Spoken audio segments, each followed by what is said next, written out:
কি হচ্ছে এবং উনি কি করতে চান সেটা দেখতে হলে আমার চ্যানেলটি এক্ষুনি সাবস্ক্রাইব করুন এবং ঘন্টা টিপে দিন, লাইক কমেন্ট শেয়ার করে বন্ধুদের মাঝে ছড়িয়ে দিন।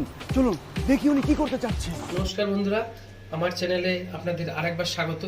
তো আজকে আমি একটা নিরামিষের এমন একটা মজাদার রেসিপি বানাবো। আমি নিয়েছি দেখুন এখানে এক ছড়া দানা কলা, আর নিয়েছি দেখুন পোস্ত, চালমগজ, চিড়ে রাখা কাঁচা লঙ্কা, গোলমরিচ, আদা, আর আছে গোটা জিরে, আর পরিমাণ মতো লবণ, হলুদ, জিরের গুঁড়ো, আর আছে তেল। তো শুরু করা যাক আজকে দানা কলা দিয়ে পোস্ত বা পোস্ত দিয়ে দানা কলা।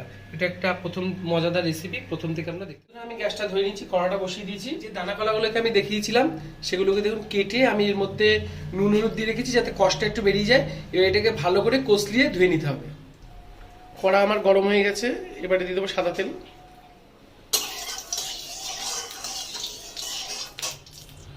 তো বন্ধুরা, আমার তেল গরম হতে হতে যে মশলাটা আমি দেখেছিলাম পোস্ত, চালমগজ, আদা আর জিরে আর হচ্ছে গোলমরিচ, এটাকে আমি বেটে নেবো। এবারে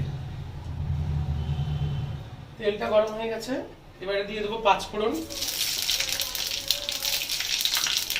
দিয়ে দেবো তেজপাতা, এবারে দিয়ে দেবো এই দানা কলাগুলো।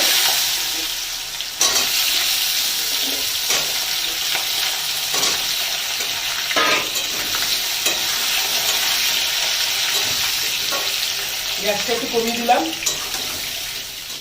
এটা ভাজার সময় কিন্তু গ্যাসটা কম আঁচে রাখতে হবে।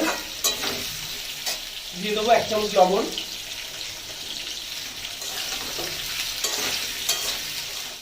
তো বন্ধুরা লবণ দিয়ে আমি এটাকে ভেজে নিয়েছি দানা কলাটাকে। এবারে দেবো আমি 1 চামচ লঙ্কার গুঁড়ো,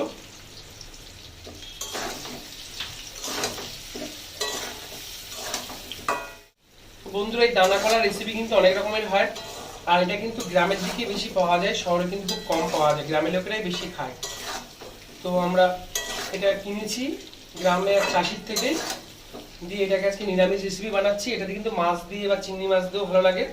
তো আজকে আমি নিরামিষ পোস্ত দিয়ে বানাচ্ছি, তো আপনারা প্রথম থেকে শেষ পর্যন্ত দেখতে থাকুন। তো আমি লঙ্কার গুঁড়ো দেওয়ার পর এবার যে মশলাটা করে রেখেছিলাম সেই মশলাটা দিয়ে দেবো।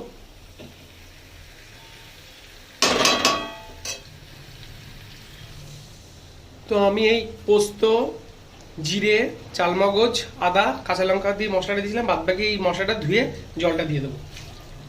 এবার গ্যাসটাকে একটু বাড়িয়ে দেবো। মনে করে আমার চ্যানেলটা সাবস্ক্রাইব করো আর ঘন্টা বাজাতে ভুলো না কিন্তু, লাইক কমেন্ট শেয়ার করে সাথে থাকবো।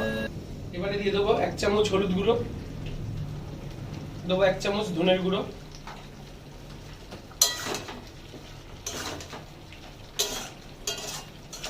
দিয়ে এবার এটাকে কষাতে হবে। দিয়ে দেবো সামান্য পরিমাণ মিষ্টি।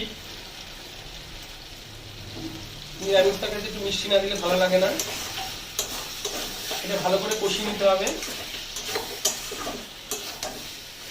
যেসব বন্ধুরা এখনো BKitchen বাংলা চ্যানেলটিকে সাবস্ক্রাইব করেননি তারা সাবস্ক্রাইব করে আমাদের সঙ্গে থাকবেন। আর এরকম নতুনত্ব খাবারের ভিডিও কিন্তু আমাদের আরো আগামী দিনে আসছে। তো এটা একটা ইউনিক রেসিপি, কিন্তু এই পোস্ত দিয়ে কিন্তু দানা কলা আপনারা বাড়িতে বানাতে পারেন। যদি পেয়ে থাকেন কলাটা বাজারে অবশ্যই কিনবেন, কিনে এটাকে কিন্তু রান্না করবেন। আর যেসব বন্ধুরা BKitchen বাংলার ফেসবুক থেকে চ্যানেলটিকে দেখছেন তারা কিন্তু অবশ্যই ফলো করবেন এবং ফেসবুক পেজ লাইক করবেন, শেয়ার করবেন এবং কমেন্টমেন্ট করে কিন্তু জানাবেন। এবারে সামান্য একটু জল দেব, জল দিয়ে এটাকে একটু কষাতে হবে। দেখুন আস্তে আস্তে তেল ছাড়ছে এবং কষানোটা হয়ে যাচ্ছে এর সঙ্গে। এটা কিন্তু গরম ভাতের সঙ্গে একদম খেতে খুব দারুণ লাগে। গ্যাসটাকে একদম কমিয়ে দিয়েছিলাম, দিয়ে কম আঁচে কিন্তু এটাকে কষাচ্ছি। বেশি জোরে আছে কিন্তু এটা করা যাবে না। আপনারা চাইলে কিন্তু এটা পেঁয়াজ রসুন দিয়েও বানাতে পারেন, আমি কিন্তু পুরো সম্পূর্ণ নিরামিষ বানিয়েছি। তো বন্ধুরা আপনাদের একটা জিনিস দেখাইনি, এটাতে আমি মাঝখানে একটু টমেটো পেস্ট করে দিয়েছিলাম, টমেটোটা তাহলে একটু খেতে খুব আরো টেস্টি হবে। আপনারা নাও দিতে পারেন, কিন্তু আমি এটা সুস্বাদু হওয়ার জন্য কিন্তু টমেটো পেস্টটা করে দিয়েছিলাম। এটা কিন্তু একদম কম আছে কিন্তু কষাচ্ছি আমি, আর কিছুক্ষণ কষাবো, তারপরে আমি জল। বন্ধুরা আমার কষানো হয়ে গেছে, এবার আমি জল দিয়ে দেবো। খুব বেশি জল দেবো না আমি এটাকে। মনে করে আমার চ্যানেলটা সাবস্ক্রাইব করো আর ঘন্টা বাজাতে ভুলো না কিন্তু, লাইক কমেন্ট শেয়ার করে সাথে থাকবো। এটা কিছুক্ষণ ফুটবে, তারপরে এটা নামাবো। তার জন্য গ্যাসটা সামান্য একটু বাড়িয়ে দিয়েছি আমি। তো বন্ধুরা, জল দেওয়ার পরে এটা অনেকটা দেখুন কষে গিয়ে জলটা কমে এসছে। দানা কলার পোস্ত প্রায় রেডি হয়ে গেছে। এবারে আমি দিয়ে দেবো চিড়ে রাখা কাঁচা লঙ্কা। এটা কিন্তু খুব ঝোল ঝোল হবে না, একদম মাখো মাখো হবে, তবে কিন্তু খেতে খুব সুন্দর হবে। আপনারা কিন্তু বাড়িতে অবশ্যই এটা বানানোর চেষ্টা করবেন। যদি এই কলা পেয়ে থাকেন বাজারে, দানা কলা, তো এই কলাটা আমি গ্রামে চাষিদের কাছে কিনে এনেছিলাম। তার আগে আপনাদের আমি এই কলারই মোচার রেসিপিটা দেখিয়েছি। আজকে আমি এই কলার পোস্তটাকে দেখাবো। আমাদের চ্যানেলটিকে যারা এখনো সাবস্ক্রাইব করেননি তারা অবশ্যই সাবস্ক্রাইব করবেন, করে আমাদের পাশে থাকবেন। আগামী দিনে আপনারা কি কি ধরনের ভিডিও দেখতে চাইছেন অবশ্যই কিন্তু আমাদের কমেন্ট করে জানাবেন। কিন্তু আপনারা যদি সাবস্ক্রাইব করেন তবেই কিন্তু আমাদের অনুপ্রেরণা আরও বাড়বে, এবং আমরা যে এত কষ্ট করে ভিডিও বানাচ্ছি তবেই কিন্তু আমাদের সফলতাটা পাবে যখন আপনারা আমাদের চ্যানেলটিকে সাবস্ক্রাইব করবেন, এবং আমাদের আগামী দিনে এগিয়ে যাওয়ার প্রয়াসটা আরও সুদূর হবে। তো আমার প্রায় হয়ে এসেছে আজকে পোস্ত দিয়ে দানা কলা। লাস্টে কিন্তু আমি এটাকে চিড়ে রাখা কাঁচা লঙ্কা দিয়ে দিয়েছি।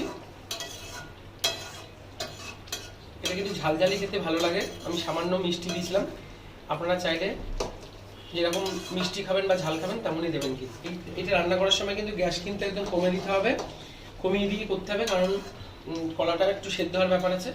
এবং ঝোল আর কলা কিন্তু প্রায় গায়ে গায়ে লেগে গেছে সব, আর দেখতেও সুন্দর হয়েছে। সব শেষে আমি দিয়ে দেবো 1 চামচ ঘি।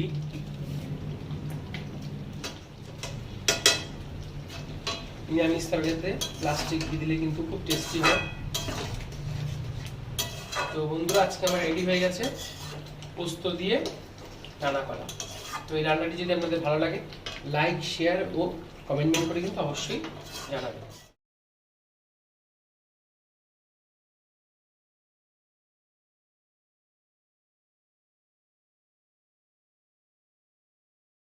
প্রিয় দর্শক, দর্শক রহস্যের শুরু কিন্তু সেখানে। দেখতে হলে চোখ রাখুন, ডিয়ার ভিউয়ার্স, জানতে হলে চোখ রাখুন আমার চ্যানেলে, সাবস্ক্রাইব করুন, লাইক কমেন্ট করে বন্ধুদের মাঝে ছড়িয়ে দিন।